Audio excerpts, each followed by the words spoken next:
वित्त मंत्री निर्मला सीतारमण ने कहा है कि इस बार एक ऐसा बजट वो पेश करेंगी जैसा पिछले 100 सालों में भी पेश नहीं किया गया। सबको बहुत सारी उम्मीदें भी हैं, लेकिन आपदा के समय में बजट आसान नहीं होता।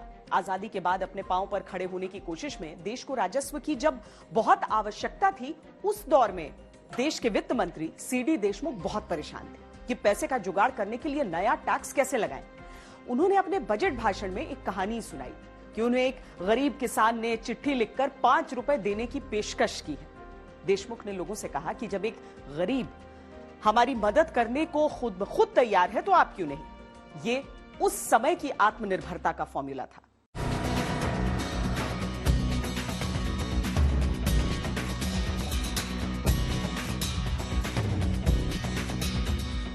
कोरोना के लिए लगा लॉकडाउन और लॉकडाउन से कराहती अर्थव्यवस्था को सरकार ने आत्मनिर्भरता का मंत्र दिया। उस दौरान ही 20 लाख करोड़ रुपए के आर्थिक पैकेज का ऐलान किया। इस आर्थिक पैकेज की विस्तार से जानकारी दी जाए। लोकल इरादों को हौसलों की परवाज दी। ये सारी कोशिशें महामारी से पीड़ित इकोनॉमी को पटरी पर लाने की थी, लेकिन जानकारों का मानना है कि अभी अर्थव्यवस्था को लंबे इलाज की जरूरत है। इंफ्रास्ट्रक्चर पे बहुत जोर देने की आवश्यकता है।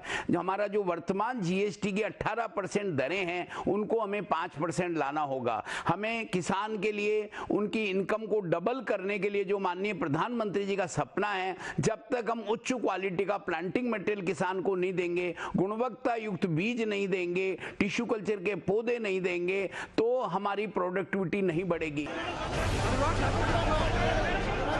निर्मला सीतारमण इस दफा तीसरी बार बजट पेश करेंगी। संसद का बजट सत्र 29 जनवरी से शुरू होकर 8 अप्रैल तक चलेगा। बजट सत्र के 2 चरण होंगे। पहला चरण 29 जनवरी से 15 फरवरी तक, दूसरा चरण 8 मार्च को शुरू होकर 8 अप्रैल तक चलेगा।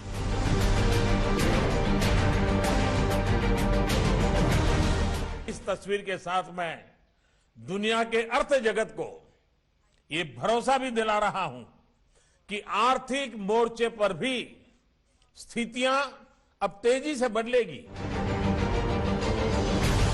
वैसे कोरोना की वजह से बजट प्रक्रिया में पहले ही बदलाव आ चुके हैं। आजादी के बाद से हर साल कागज पर छपते आ रहे बजट दस्तावेज पर भी कोरोना का ग्रहण लगा। संक्रमण के डर से इस बार बजट को कागज पर नहीं छापा जा रहा। सभी संसद सदस्यों को इस बार बजट के दस्तावेजों की सॉफ्ट कॉपी मुहैया कराई जाएगी। बजट सत्र शुरू होने से पहले लोकसभा स्पीकर ओम बिरला ने संसद के अंदर सारे प्रोटोकॉल्स का जायजा भी लिया।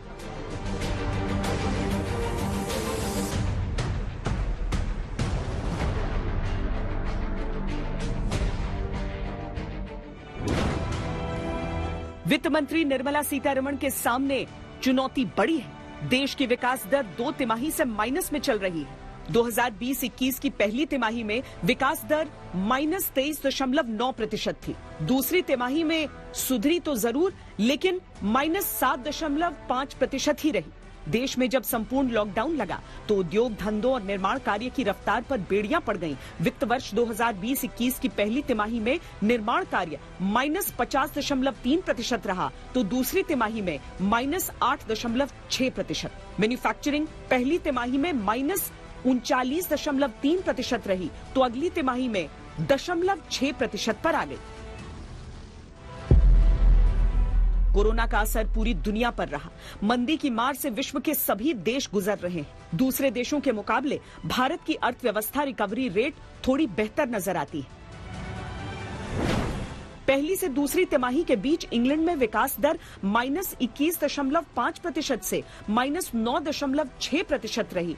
भारत में यह -23.9% से -7.5% पहुंची।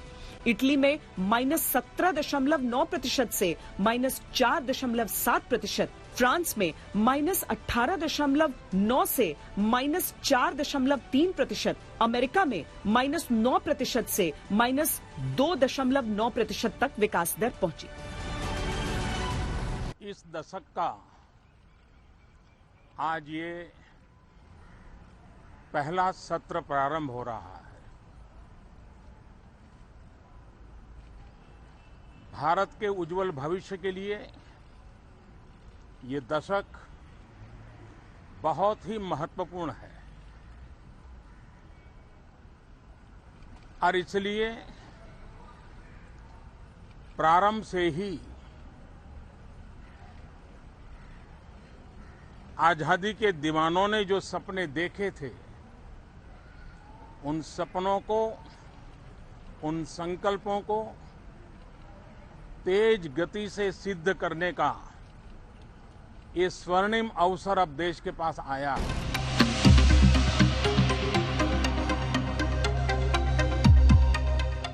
आईएमएफ के अनुसार 2021 में भारत विकास की रफ्तार में दुनिया के कई देशों को पीछे छोड़ सकता है।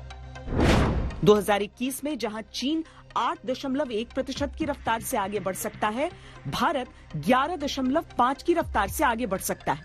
2022 में चीन में विकास की रफ्तार 5.6% रहने का अनुमान है, तो भारत में विकास की रफ्तार 6.8% रहने की उम्मीद है।